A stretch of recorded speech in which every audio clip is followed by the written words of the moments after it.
What does that sound, you ask? From the number one station, you come. Welcome to the Rec Show podcast, a show dedicated to beatmakers around the world. Kick back, relax with the host, Golden Mind.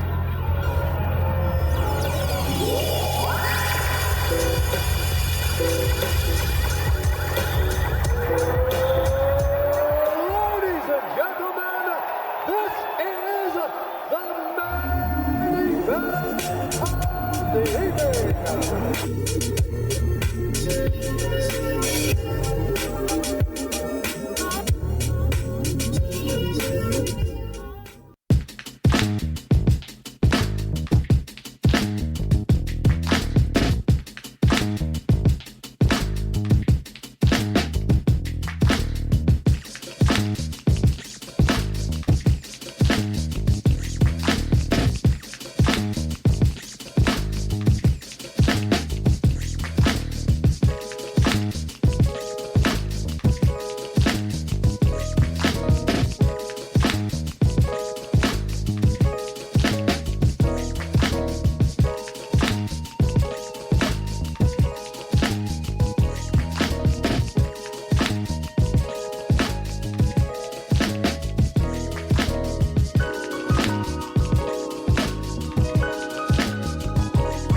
Today, I'm gonna show you guys how I make a beat. Totally different from how you make a beat. All right, this is my sample right here in the clip.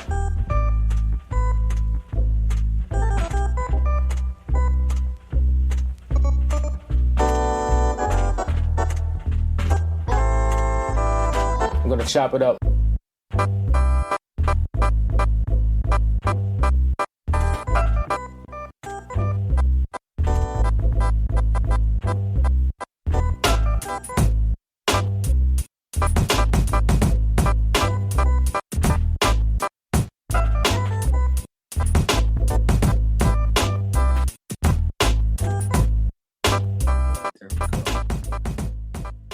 right, check 1 2, peace and love, everybody. Golden Mind here for the Rec Show podcast.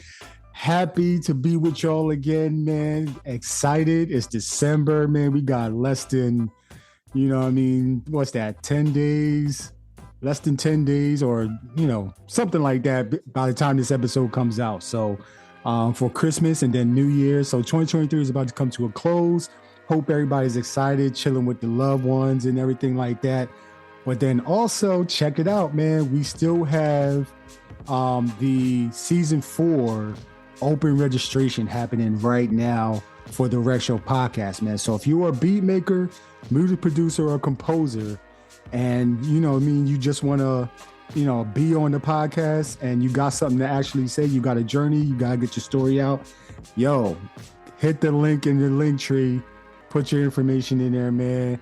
Invites are going to go out before the end of the year.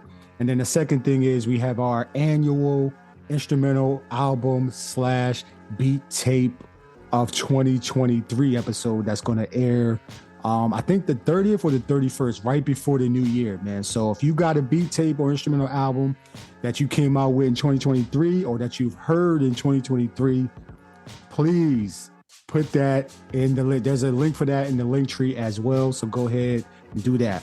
But enough about that. Let's get to our guest, man. We got a fellow ATXian, man. ATXian, I says. That's Austin, Texas. I'm in San Antonio, you know what I mean? We in it, yo. So, man, I've been watching this gentleman for, man, I want to say 5 years now, man. I've been a fan of his music ever since he came out with the HE Beats tape. So, I've been how to represent the HEB, bro. I got you already. That HEB tape was crazy. I was in Japan like, he came out with an HEB tape. So, yeah, man, I was excited for that. So I was like, as soon as I started the podcast, I was like, I gotta have my guy on. I actually got to meet him on a couple of pressing matters, and Rather Unique actually connected us, man, on some live sets. Man, so, man, we got first of all, he's a beat maker, a hip hop beat maker, a synthesis. Like, he does some crazy stuff with synths. He's on the 404, he's on Akai MPC, doing his thing. He's a live drummer, he's a live performer. He's also done some shows put together by like Blue Lab Beats, Shigeto, DJ. I keep messing up his name, but one of my favorite groups from De La Soul. He's performed with the Alcoholics, performed with Cloud Chord, Astro Mega, Boom Baptist is one of my favorite beat makers as well. Man, he's been performing with me. I've been on a live call with this gentleman as well. So, man, without further ado, let's give it up for the one and only Flobama. Welcome to the show. I'm gonna put that on there, What's up, man? Hey, he brought out the list. He brought out the resume, bro. Listen, man, and that's not even half of the stuff that you've done, man. Like, you know what I mean? You got you're like a instructor, man. You teaching people how to craft beats and how to perform live on the SPs, and man, just what you do is amazing, man. So thank you again for being on the show, man. How you doing today, man? I'm doing well. It's the last few weeks of the year, and I decided to take I work pretty big hour. I wouldn't say long hours, but like early hours. I work in elementary schools here in Austin. But I decided to take these last few weeks of the year to work on beats strictly, and it's been laid back, it's been productive, and I've been having a good time. Nice, man. So another educator. Look at this, man. We on a roll right now, man. Another educator, Philip Drummond, Filthy Drummond. We got DJ Basta. We got, man. I think that's so crazy. I think that's the direction that this podcast is kind of going. Like, people that's actually educating, but then, oh man, we're gonna talk about that in a little bit. But yeah, for sure. But man, okay. So I know you're looking forward to, the Christmas break coming up. Being an educator, absolutely. You know what I mean? Yep. Yeah, man. So listen, I gotta ask you this because I met you a couple times. We never like really got in depth to like your story and stuff like that. So this is my time to geek out with you and ask you these questions that I've been building up over Okay. the last year. So All right. how'd you come up with the name Flobama? Yo. All right. So I had a roommate back in college. I went to UT for film school way back in 2010 is when I started at UT. And I was already making beats at that point. I was going by my previous name, which was the Young Master Wakizashi at the time. Actually, no, Wow. I had multiple names. Young Master Wakizashi was a producer slash rapper alias that I used with my group Hermit Kingdom, which we can like go into that in a second if you want to. But Mhm. at that time I was actually going as DJ Jules. That was my original producer name. And I wasn't quite making hip hop beats yet. I was trying to get more into like like underground dancey, like bass music, bass heavy, dubstep inspired type of stuff. Anyway, I had this roommate, his name was Thad. He was this tall, like 7 foot tall white dude, classic fraternity jock bro, but he was like a super, at the same time he was like super chill and stoner vibes. He was one of the good fraternity dudes, if you know what I mean. Mhm. So he was my roommate at the time, and whenever I was making beats and I had a banger going on, he would walk by my roommate just going Barack Flobama. Wow. And he called me that, and I just I thought that nickname was so funny that eventually, when I found years after that point, when I found time that it was time to give myself a producer name that reflected myself a little bit more, I just thought back on what the funniest twists of my name have been. If you didn't know, my real name is Florian. So like I get a lot of nicknames off of like Flo Beezy, Flo Bizzle, Flo Rida, whatever. People call me different things based on Flo, but Flobama was always the one that made me laugh the most. So I ended up just picking that as my producer name. And ever since I did that, I started introducing my work as Flobama, and people just always have a really great reaction to the name. So I think it was a good choice. And yeah, that's how it came about. Heck yeah, man. That's a good choice like that. Yo, that name was what got me to actually check out your music. I was just scrolling through Bandcamp, man. I'm like, Flobama, who the heck is that? That's what I'm saying. It's all branding, brother. Branding. Man, so I was like, yo, let me check out this guy, man. That name is crazy, man. So now we got the story, the internets. Now you get the story about how you came up with Flobama, man. It's out there. Shout out my former roommate Thad, bro. I have not seen him since then. It's been literally like over a decade.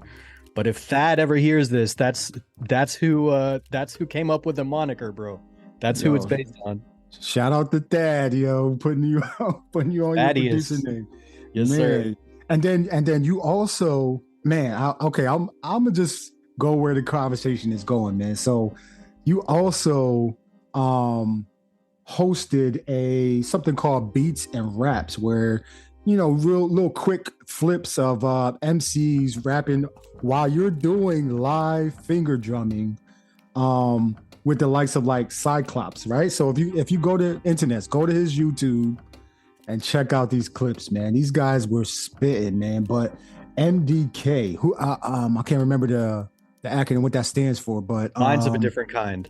Minds of a different kind, man. Like, how did you come up with that concept to like, let me live finger drum and then have them spit their raps over your finger drumming, man? That's crazy, yeah. Well, I was making strictly finger drumming videos before that point, even which this is like before I was even on Instagram. This is a long time ago at this point, but I started putting up the weekly finger drumming videos that it's essentially the same concept that I kind of grew big off of on Instagram. I was doing this on Facebook for a while before that. And yeah, around the same time that I was doing this, I was getting into the hip hop rap scene, or the Austin rap scene, mainly through going through Austin Mic Exchange, which was this absolutely amazing open mic night at the time, back when I was still in college. Rest in peace. It's been gone for many, many years now. But yeah, there was this weekly Tuesday night that was an Austin sort of open mic night for rappers, and it was a huge community. Producers came out, rappers came out, a lot of musical collaborations and long friendships happened from there. But anyways, I'd be going to this event and be meeting rappers all the time and making new friends in the music scene and the hip hop scene all the time. So I was already making these live beats. So I was thinking, why don't I bring some of these homies and have them freestyle over my finger drumming and just take it a step up from there, you know, showcase it, potentially kind of figure out who I might want to collab with. And yeah, that's how that came about. That's what it's about, man. Like, listen, that is a prime example of what the beat community can do, man. Like, just connecting, networking, and then you find out, hey, I rap, you know, I like your beats, like, hey, let's connect. And then you just, Absolutely. It's all experimentation, man. Like, That's right. that, man, incredible. Yo, you had some crazy, this is 5-6 years ago, internets, by the way, man, if y'all go to his YouTubes, but man, you had like freestyles from like Protector. I think that's how you say it, Protector. Yeah, Protexter. Yeah, man. Yo, Protexter. That guy Protexter was one of the creators of Austin Mic Exchange, that event that I just mentioned, along with the former DJ of Hip Hop Hooray on 91.7, the former DJ of that show, Miss Manners, and a third dude named Aaron, who is still involved with putting on electronic and beat shows here in Austin. But yeah, so that was Protexter, aka P-Tech. And I also had the Minds of a Different Kind on there. We had Black Child, we had Chiclops. I don't remember if I did one with Breeze. I believe I did one with a Nick Cruz as well, and then a couple other homies I did them with. Man, if you bring that series back, man, that's gonna be. It's so many different people that's rapping right now. Like, if you ever connect with, I say rather unique, but then also you got who's my guy, man, Matt. How am I forgetting his name right now? That's crazy. Oh man, it's gonna come to me anyway. But okay, Yeah, for sure. so let's go back in history a little bit. Okay. When you were growing up, because everybody's got their, you know, their story. Somebody in the house was playing music, or when y'all were driving, somebody was playing music. Who were the people that were playing music, and what type of music that you grew up on that was like influencing you to this day? Man, so this is kind of a complicated question, because I feel like a lot of people, they kind of grow up and are highly influenced by their parents' music and what they play and whatnot, which in a way I kind of was, but almost in like the opposite. So let me explain. Both of my parents are immigrants. First of all, my mom is from Germany, my dad is from the Philippines. Neither of them have a very, very much of a background with American culture. So unlike unlike people who maybe grew up with an American background, we didn't listen to a lot of like American music growing up. My parents were very, very much into classical music growing up. Every morning, especially on Sundays, just like the soundtrack to breakfast was like classical piano or like religious music, like Gregorian chanting or like choirs and stuff, which I never ever got into. To this day, I still cannot listen to that type of music. So I guess I was influenced by that in the opposite direction. I also took piano lessons growing up, which on a similar side to that coin, I was extremely resistant to, because piano lessons for me was like, oh, I already worked for 7 hours in school. Now I got to come home and spend 30 minutes of my precious free time practicing piano on these dusty old tunes that I don't even like. Like, I was so resistant to learning piano, which looking back on it now, My keyboard skills and my finger drumming skills and all of that is a direct result of the piano lessons that I was forced to take. So that was something positive that came out from me Right. not appreciating the music of my childhood. But really, when I started to discover music for myself was before I was even into hip hop. I was a big time metalhead, bro. Oh my God. I loved heavy metal, like industrial stuff, like the really like I like the really sinful stuff, bro. The stuff that parents were afraid of, like Marilyn Manson, Rob Zombie, that type of stuff. Those were also some of the first concerts that I ever went to. Literally, my first live show that I ever attended was, I think, like 2012 or something like that. I was in high school, or not 2012. 2000, I don't know, maybe like 2005 or six or something like that. I think I was a sophomore in high school. My first ever live concert I went to was Rob Zombie, bro, in a big arena. That was the moment that I fell in love with live music. And I knew from then that I wanted to be like a performer. So that was really the moment that I was like, yo, music is in my blood, and going out and seeing it live just does something different to me that listening to it alone, I already love it. But going out and seeing it live and feeling the bass and having it rattle my rib cage at these heavy metal shows, that's what got me so into music in the first place. So I wanted to be like I was into punk and metal for a while. Towards the end of high school is when I first really started discovering hip hop music through some friends of mine. Because I remember at that time, mid 2000s, Lil Wayne was like everywhere. It was all about Lil Wayne and like 50 Cent. I think it was like a little bit around a little bit after like the crunk era. So we had like Lil Jon and Lil Wayne, and like Get Low was getting played at all the school dances. None of this stuff I personally related to. So I was pretty resistant to hip hop growing up, until some homies of mine, you know, as you do, you meet some homies that just have like, that are music nerds, and they just have like a gigantic hard drive full of just albums on albums on albums that they'll just give to you. That happened to me a few times in my early adolescence, which formulated a lot of my music taste as an adult. One of those moments was my homie Jacob had a hard drive that had a bunch of like Tribe Called Quest and Blackalicious and Asheru and Blue Black of the Unspoken Herd. Just a bunch of I believe Talib Kweli and High Tech was on there too. A bunch of the like East Coast, New York, laid back, jazz inspired boom bap.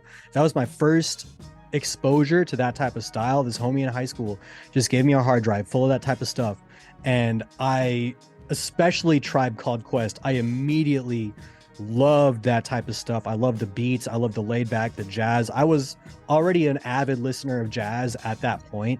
Like I was saying, I've been taking piano lessons. Towards the end of my piano lesson taking career, I finally got a teacher who was actually teaching me how to play jazz, like for real. So I kind of enjoyed piano because of jazz.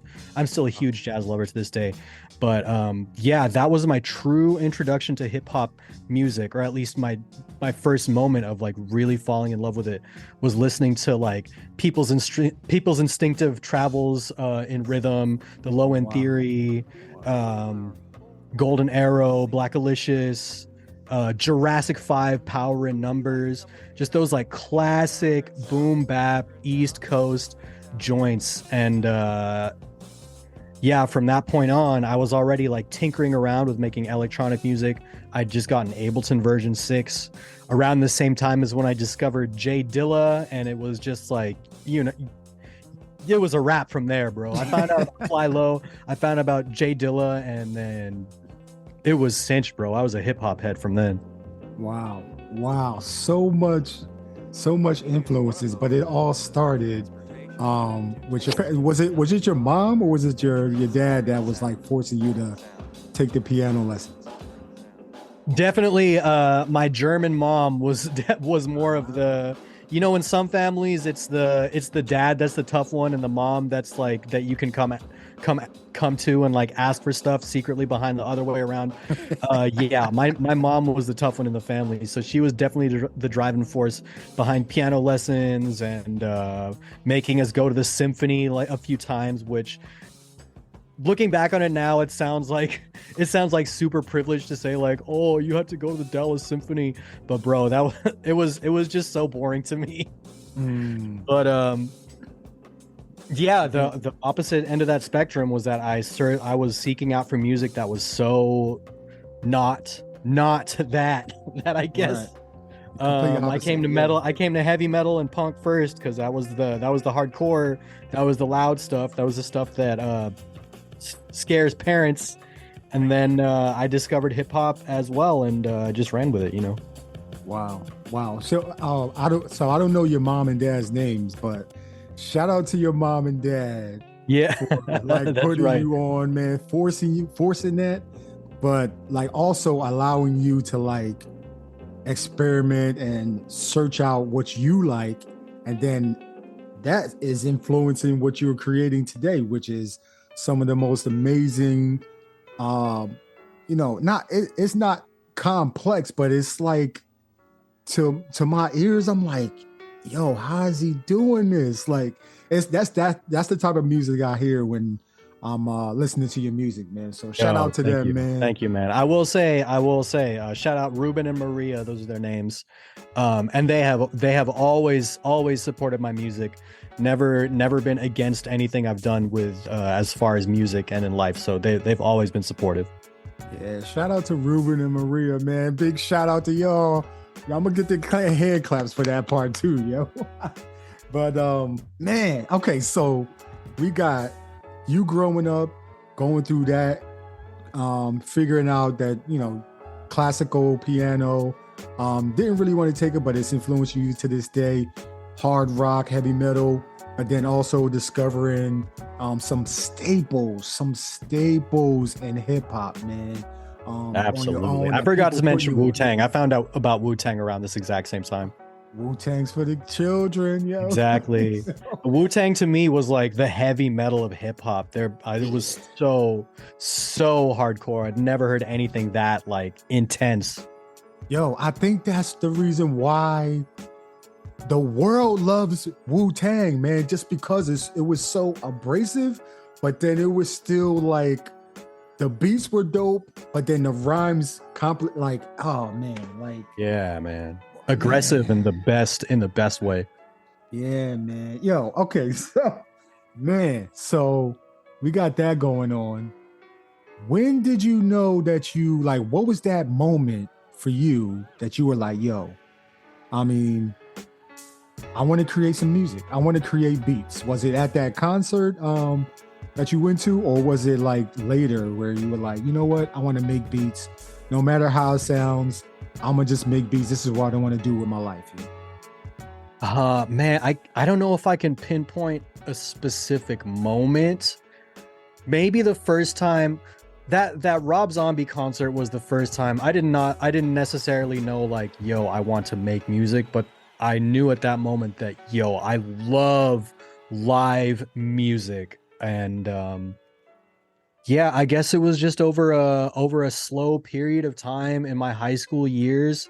I was listening to a lot of electronic music at the time too, especially like the Prodigy and the Crystal Method, which both of those guys are very heavily hip hop influenced, especially if you listen to their drums. They're very like breakbeat heavy.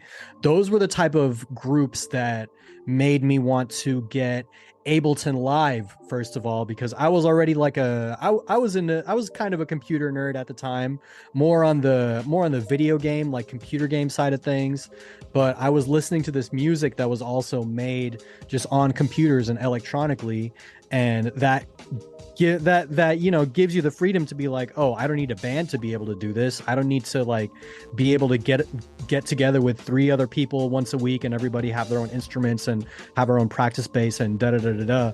This music that I love, I just need to get like a software program and I can start making it.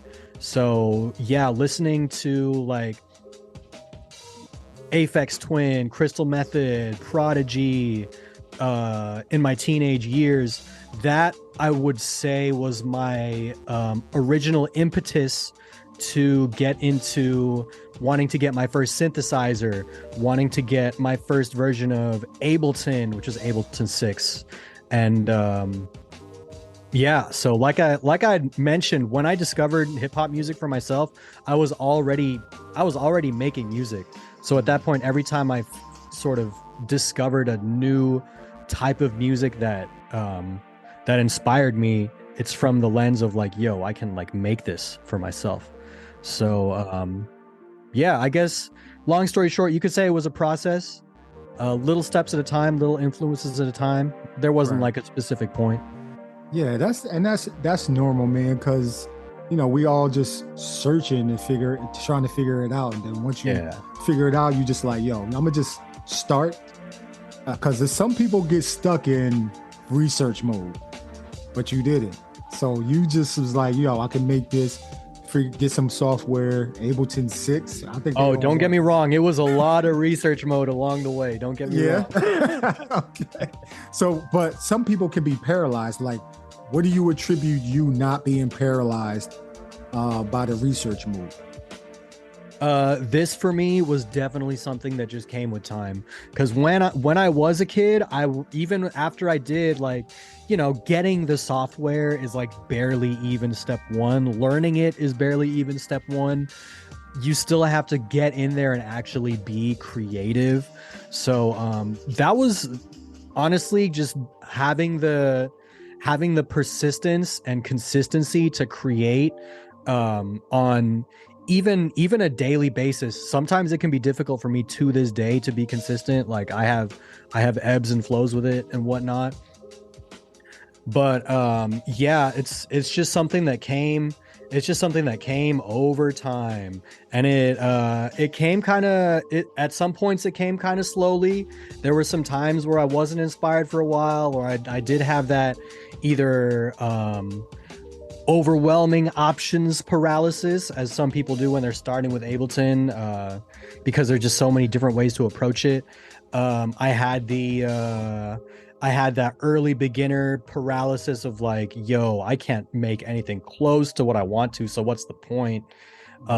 It was just a matter of like going through the trenches and making the trash beats for years and years and years.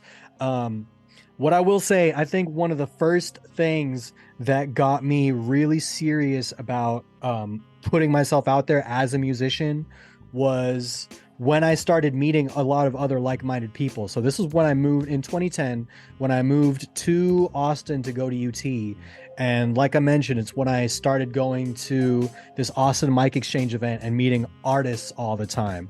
It's when I met two of my best friends to this day, some of my best collaborators that I've had in my life, my homies Jay and Devin from Hermit Kingdom. In my early days with those boys, when we were working as a trio, it was just endless creativity, because at that point you're not just making music for yourself, you're like making music for your friends, with your friends. It's more about hanging out than like doing the work, you know. It's about having fun and like getting a little messed up and going to parties and just like being a kid and having something to bring to the table and like show the homies like, yo, check this out, we just made this crazy shit, y'all about to listen to it. So yeah, I would say the first to another long story short to what I just said, the first part of me sort of getting over the hump of just making stuff, being consistent, was just a matter of time, a matter of going through it, going through the bad beats, going through the self-doubt, and just, I wouldn't say making it out the other side, because that's something that we deal with all the time. I don't think that ever goes away. But just learning to manage that. And then the second part of that was finding the community that gave me the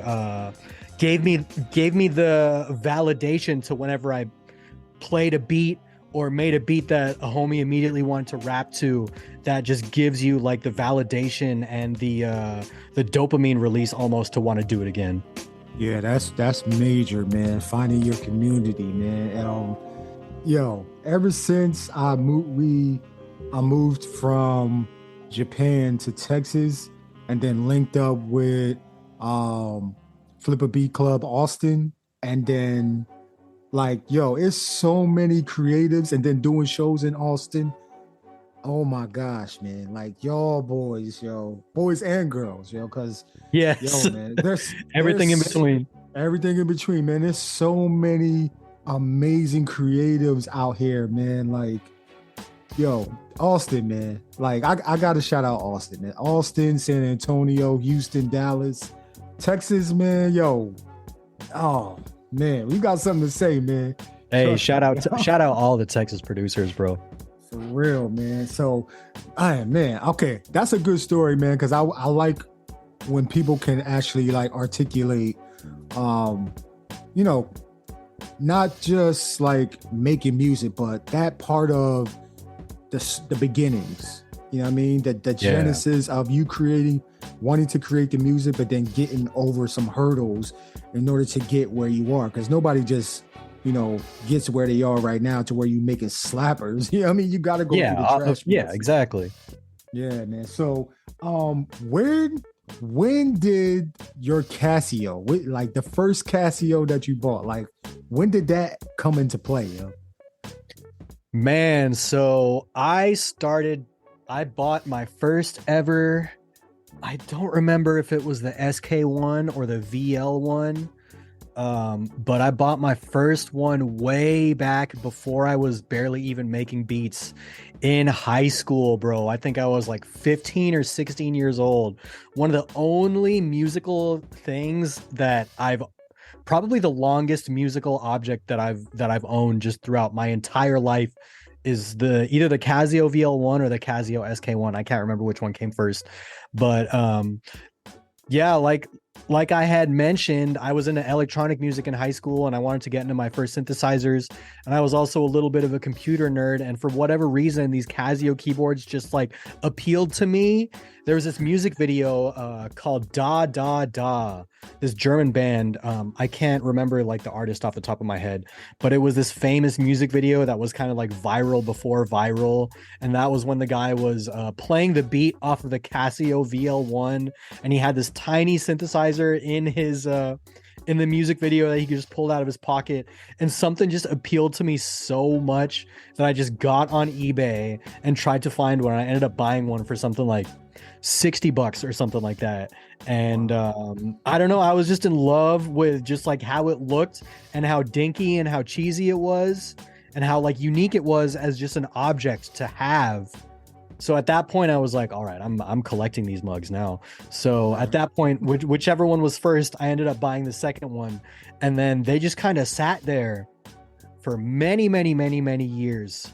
I played with them a little bit in my early days of making beats, but they were more of like like a curio, just more like a fun little thing up to have on the side.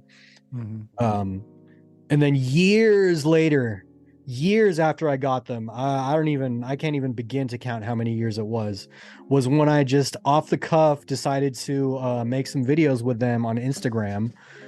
One of them blew up, and that kind of started a whole nother journey. Yeah.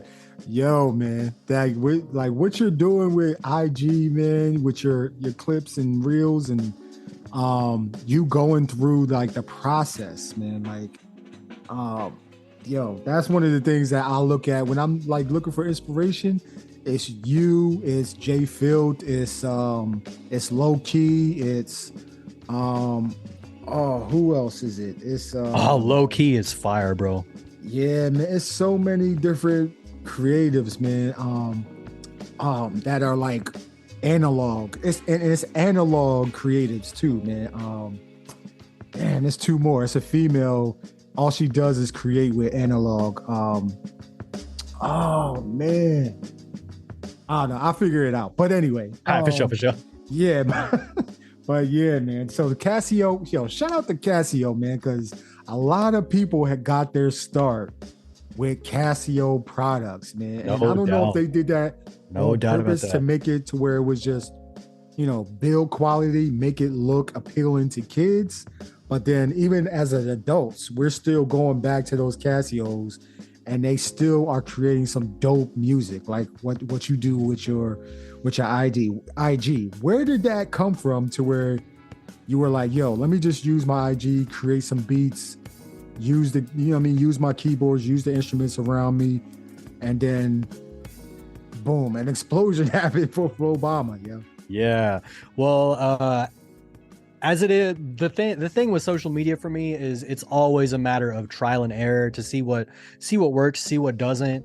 And at the early point in my social media career, this was when I kind of made the decision of like, all right, I'm going to go hard on Instagram because this is how I'm going to build an audience. And I just kind of like stuck with that idea early. I had already been making those finger drumming videos and the rapper videos that we touched on earlier. And I already decided to bring those weekly finger drumming joints to Instagram. And I wanted to add another thing to it. So I decided to do Synth Sundays. Now, the reasoning behind the Synth Sundays is I was doing a little bit of research on marketing at the time, which is a skill that I think all producers in the current world that are trying to make some sort of career need to at least have some knowledge of, is marketing.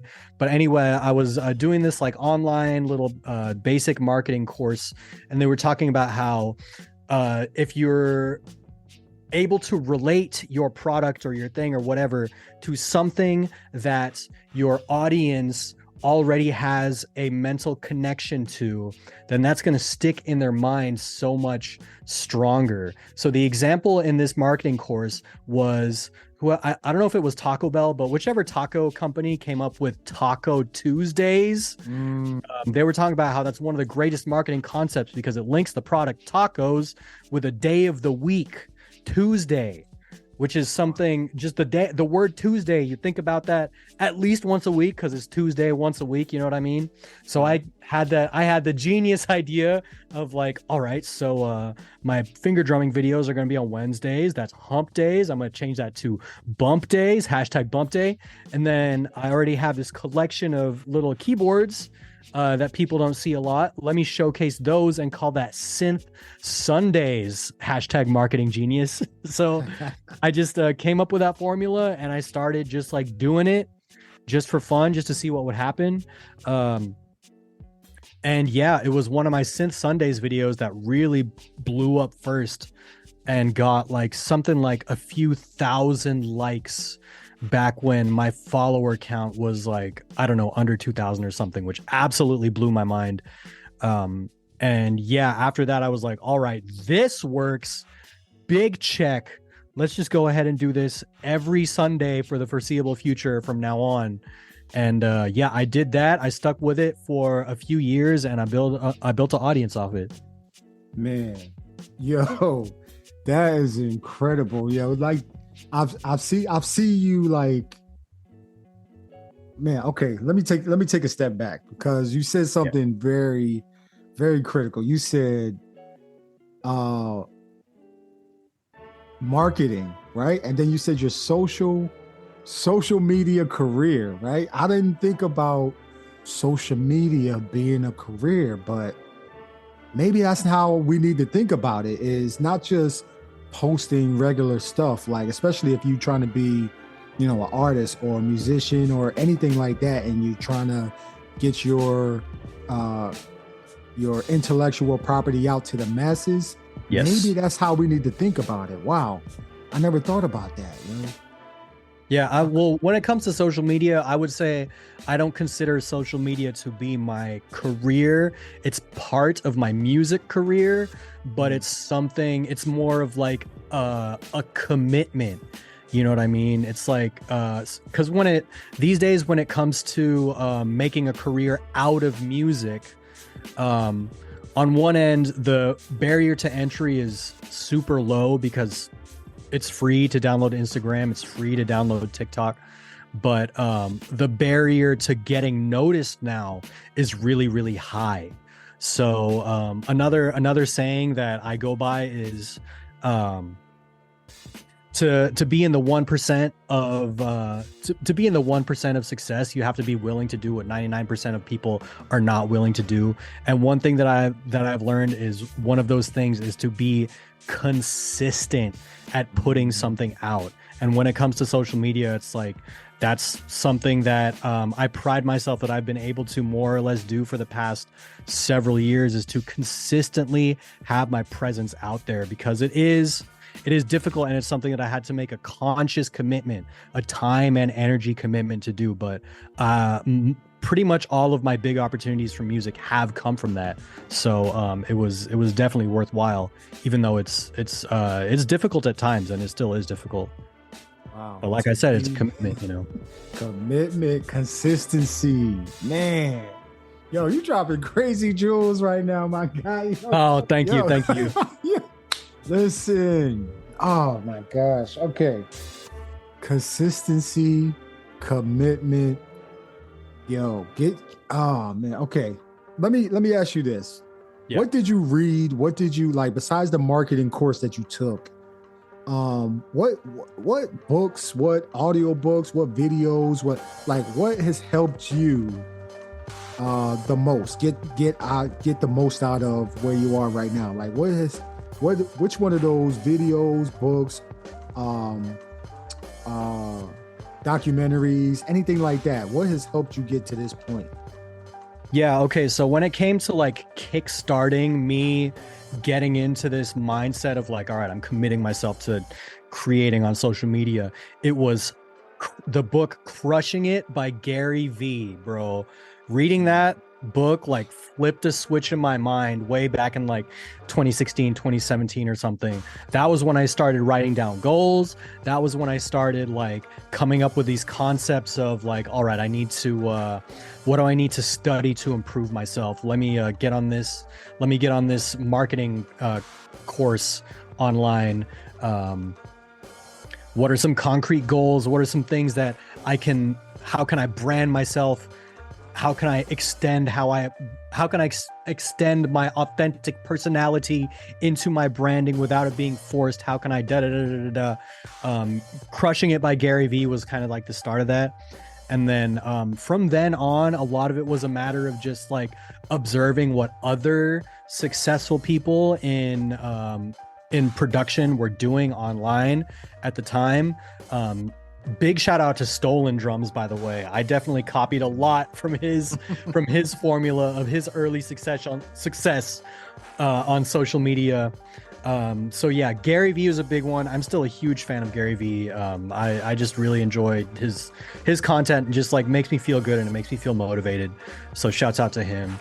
And then other than that, it's just like observing other people who have who I would say are in a point in their career that I hope to achieve myself at some point. So people like Stolen Drums, people like Lil Bad Snacks, who is also like a really great producer and educator on YouTube and social media and so on. So Gary Vee and then other producers.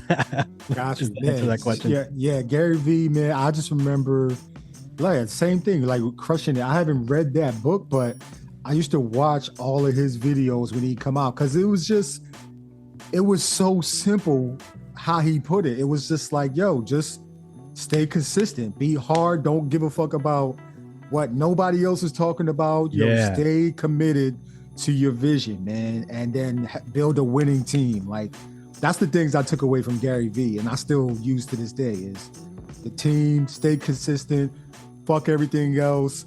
You're gonna have to sacrifice. Like he always talk about, he ain't have no weekends, you know what I mean? Like the only weekends was to watch the Jets. You know what I'm saying? Like I just remember everything he was talking about, man. Shout out to Stolen Drums, man. Sidechain Society, man. They doing some amazing things over at Sidechain Society, and then and Gary Vee, man. Yo, and speaking of that, when you in 2015, I think you came out with this album in 2015, which is Flobama Volume 1, man, which is an amazing joint. It's Volume 1. Yeah, man. Like I had to take it back, yo. That's an amazing album as well, man. So internets, go to Flobama's Bandcamp, man. I'm gonna link everything in the description of the show, so you ain't gotta go too far, man. But listen, if you haven't listened to anything that Flobama has put out, do yourself a favor. Go to his Bandcamp, go to Apple Music, go to Spotify, follow him, man. Like, go to his IG. Yo, man, he's doing some amazing things. But let's talk about Volume 1, Flobama Volume 1, man. Like, okay, where did that come from? Like, what made you put out Flobama Volume 1? So that was really a beat tape, honestly. I wasn't thinking of it as like an album or a project, but that was the first time where I was like, all right, I got a grip of beats. Let me put them out and let me see if I can shop them out to some rappers around town, which it's been so long, bro. I'm not even sure if any of those tracks off of Volume 1 ended up having people rap on them. I'd have to like go back and listen to the beats and like try to remind myself.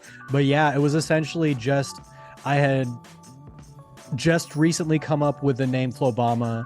I was kind of finally establishing my identity as like a solo hip hop producer, because I was already working with Hermit Kingdom at the time, working as Young Master Wakizashi, which was like a slightly different vibe from Flobama, giving a little bit less of a fuck, a little bit more of the like the on the Wu-Tang Clan side of things, but like a slightly unhinged underground like weirdo version of it.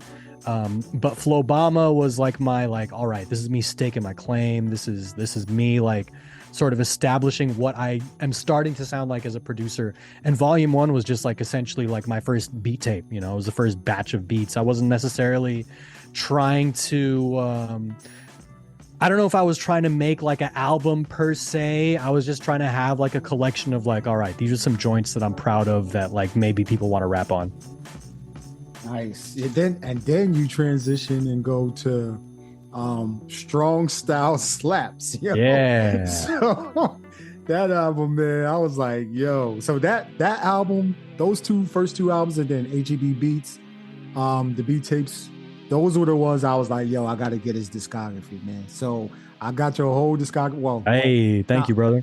As of like when you came out with HEB Beats, everything you had, I was like, yo, let me get everything this guy got, because I got to have it in my music collection. Because, you know, when I get older, my grandkids going to be like, yo, what was you listening to back then? I'm like, yo, let me go to my Bandcamp, you know what I mean, and show you this is what I was listening to.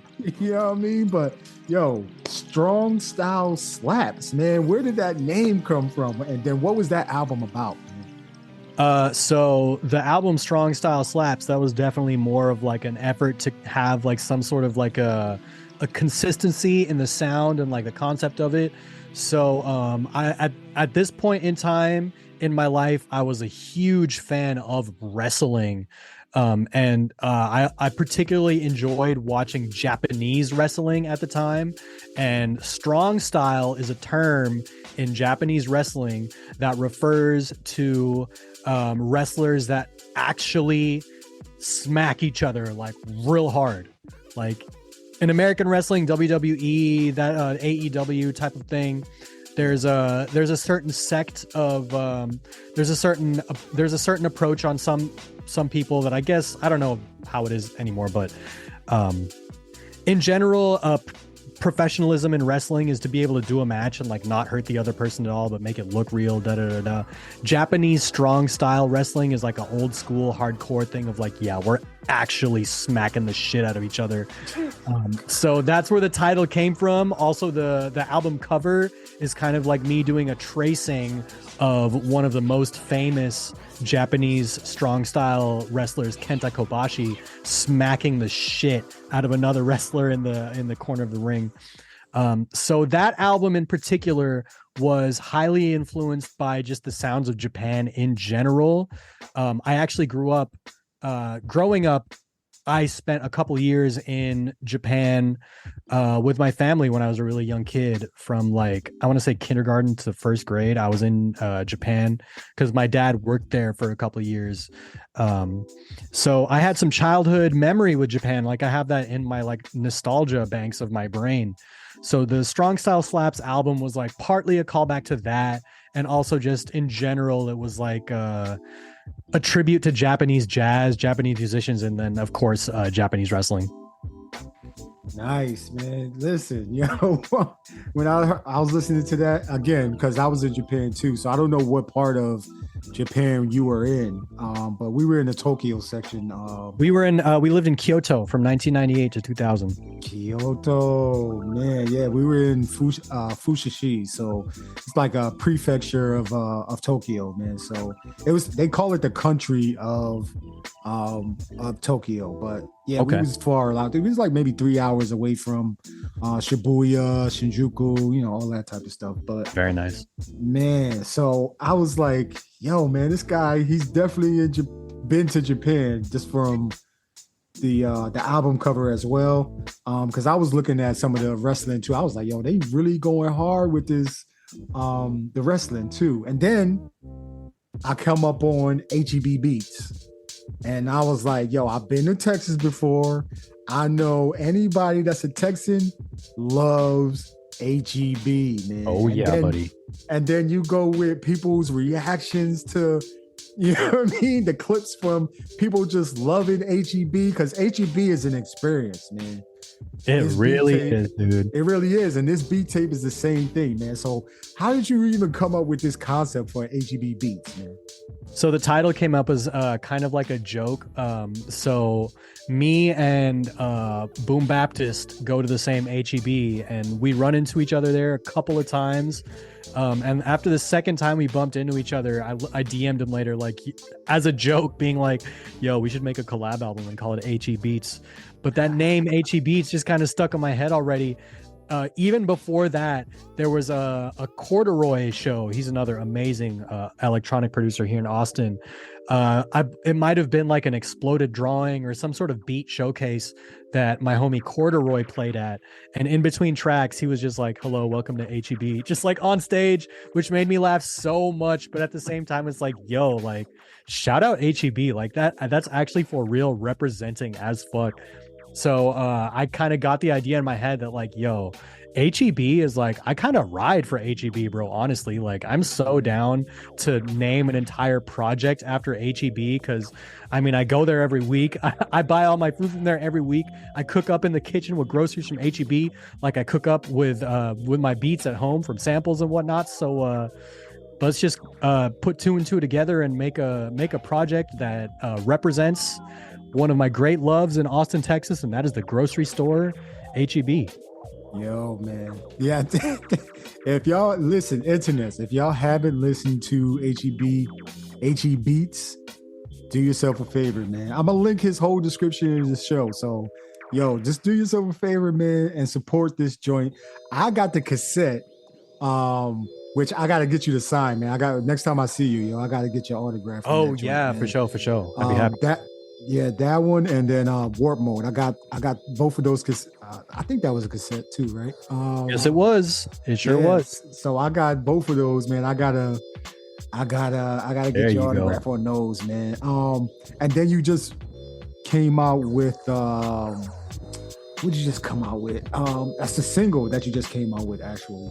Oh, you mean the one that I just dropped you this just week? dropped it. Yeah, you just dropped this joint. That one's called Happy Accidents. Yeah, there you go.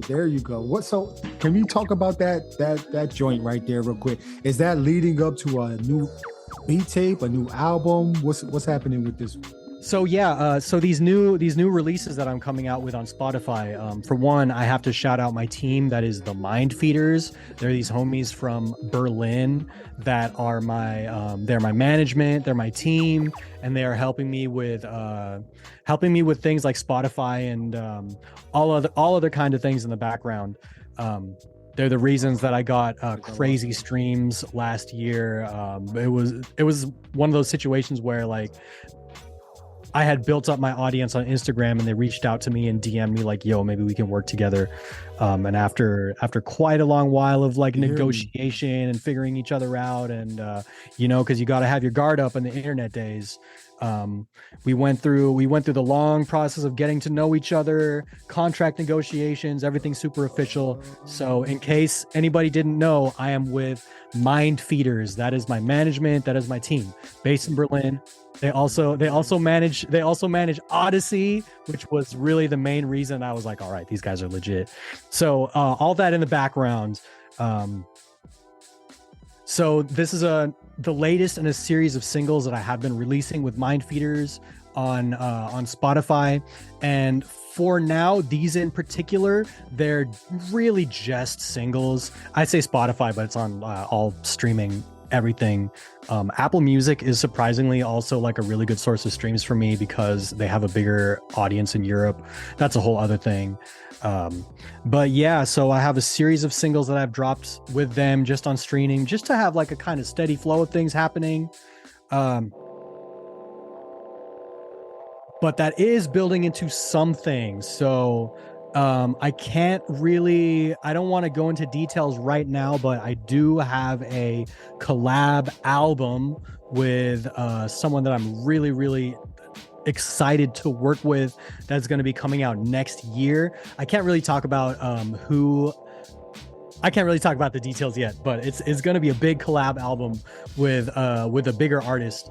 And I will give you one hint as to who the artist is that I have this album that I'm working on with. It is one of the artists that has a Fat Beats Baker's Dozen. If you know about those, that vinyl series that Fat Beats did, they reached out to a bunch of different producers and had them put out like a 12 joint beat tape. I am producing with one of the dudes that has one of those. I'm not going to say who it is, but it's someone from Germany, and it's someone that I'm really excited to work with. So yes, I do have a big album coming out next year. Other than that, I have a couple of another thing I'm going to be a little bit coy about, but I have a single in the tuck that is also with a really well-known beat producer. Again, I'm not going to say who it is, but I have played it out at a couple live shows. So some of y'all that have been at some of my recent live shows might know who it is that I'm working with. I'm not going to say too much more on here, but yeah, it's safe to say things are brewing behind the scenes at the Flobama camp. Yeah, man. So y'all tap into Flobama, everything he's doing. Stay tuned to his Instagram and pay attention to his link tree, man. Listen, last two questions. Yeah, for sure. When if there's one thing that you could say to up and coming, beat makers, music producers, composers, about why you create music, what would you say? Do it because you have to do it, bro. Do it because you have no choice, because it like soothes your soul, or because you have the like fire inside of you, Don't do it for money. Don't do it for clout, because you will fail if that's your motivation, dude. You got to do it because it's what my motivation is. I want to create the stuff that I want to hear. That's like, at the end of the day, I want to make music that doesn't exist, but that I need to exist. So if you're doing it out of, and another way of saying that is to just do it out of love, do it out of love for the craft, do it out of like being a nerd for music, whatever it is, just do it because you feel like you need to, and do it because you feel like it is inside of you. Yo, man, that's a ding, ding, ding, ding, ding. Yeah. Listen, Yeah.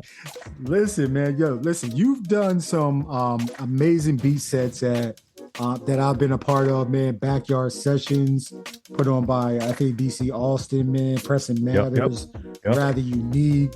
And the cars that you've been a part of that I've been able to see. And quickly, like why finger drumming live? Like why do that? So when it comes to like watching beat performances live, I found that a lot of them are pretty visually boring. Just watching somebody there like pressing buttons and looking like they're checking their email. So my whole thing was, look, I want whoever's watching me to have a direct visual link of what this finger is doing and the sound that's coming out of it. You know, like watching somebody play like drums live or guitar live. You see them play the chord and you hear the sound come out at the same time. You see them shred the solo and you see their fingers move, and there's that visual element to it, and it also tickles the part of your brain that's like, oh, I get that satisfaction of like, oh, this movement is leading to this sound and it makes sense, and it's like fun to see like what's going to happen next.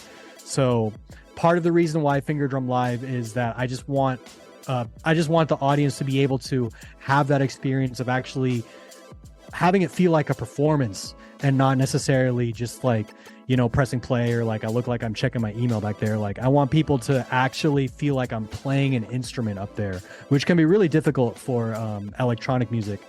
A lot of the times you'll see a performance where it's like, I don't know, synthesizers or modulars or like really esoteric and like cool looking gear. But if the guy's just up there like kind of twiddling knobs, at least for me, a lot of the times it just like doesn't necessarily connect all the way. Like sometimes for performances like that, you almost have to be another producer or another like sort of tech nerd to understand what's going on to really have that connection to it. I want to remove that barrier and just have anybody from any background be able to understand what's going on and enjoy the beat set. I got you. Can you shout out your school where you teach at, man? I got it. You know what I mean? Like that's a big deal for a teacher. You know what I mean? Thank you. You got to shout them. Like, I know the kids. You be like, "Yo, kids, I've been on a podcast. Check me out." Yeah. Oh, bro, I do not tell the kids. I don't want them on my social media. I got you, man. So, okay, last question, man. And first of all, I want to say thank you again for being on the show. Hey, thank you for having me. Thank you for your time. My pleasure. The rest of 2023 is coming to a close, right? So 2024 is going to be wide open. Besides what you told us a little bit of, like, where can people find you? What are your socials? Why should they tap into Flobama and what you're doing? So first of all, Flobama 91 on everything. FLOBAMA 91, Twitter, TikTok, Instagram. All of that is Flobama 91. People should tap into me if they enjoy the music. You know, if you enjoy a good sample flip, if you're into some laid back vibes, if you're into lo-fi music, if you want to just have some cool background music to study and chill to, or if you want to, if you're somebody who is a producer that wants to learn a little bit about, I don't know, finger drumming or using Ableton or using an SP404 or anything like that, that would be another good reason to follow me. I'm always working on new beat videos, new beat Ableton cookup content, MPC content. I actually have a collab with the company Ableton that I'm working on. That's going to be coming out sometime next year. I got a little thing in the works with Red Bull as well. That's like a smaller little, just like fun video, but y'all can keep y'all's eye out for that. And yeah, just if you feel the vibes, feel free to holler at your boy. Yo, man, listen, Flobama has been featured on the Austin Chronicle too, man. I'm gonna link that article as well. I think that was like 2021 when you came out with that, but man, that's one of my career highlights for sure. I was so proud of that moment.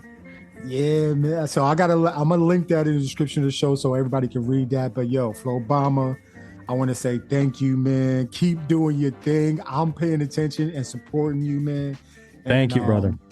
You're going to definitely have some new fans from around the world that's going to tap into you, man. Y'all going to enjoy Flobama, man. And if you enjoy his music, man, send him a message, man. Send him a message saying you enjoy it, what you enjoy about it. Because I'm pretty sure feedback is another piece of the social media, you know what I mean, this whole landscape, you know what I mean? 100%. Is important, man. So thank you for your time, man. I appreciate you, man. Any last words you want to give to the internets? Y'all stay breezy, bros. Be some dope killers. Yeah, that's all I got.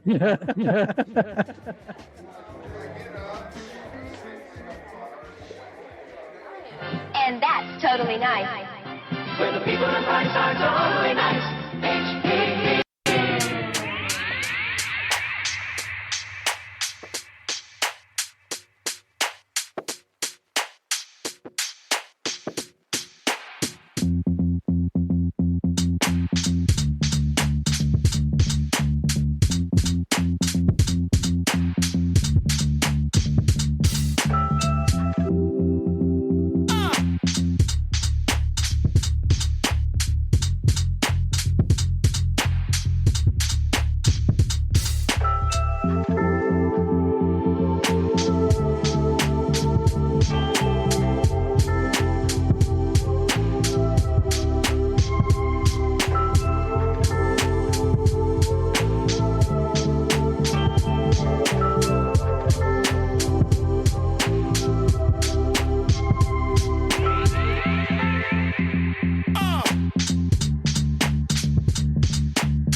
I was working produce at HEB Plus, just minding my pears and kumquats when she walked in. I need you to make something disappear.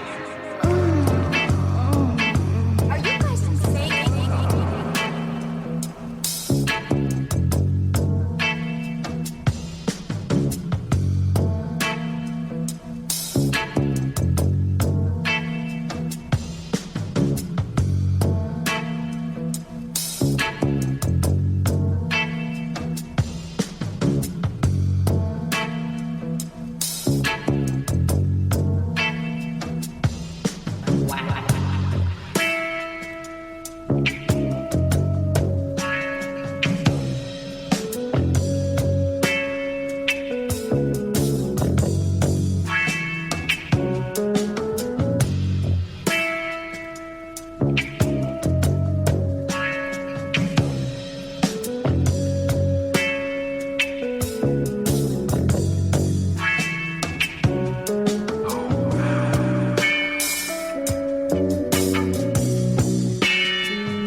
If you ain't never been to H-E-B grocery store, and I don't care what city in Texas, you missing out. Single-handedly, the best grocery store ever invented in America.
white lights are humans. And these are the mutants.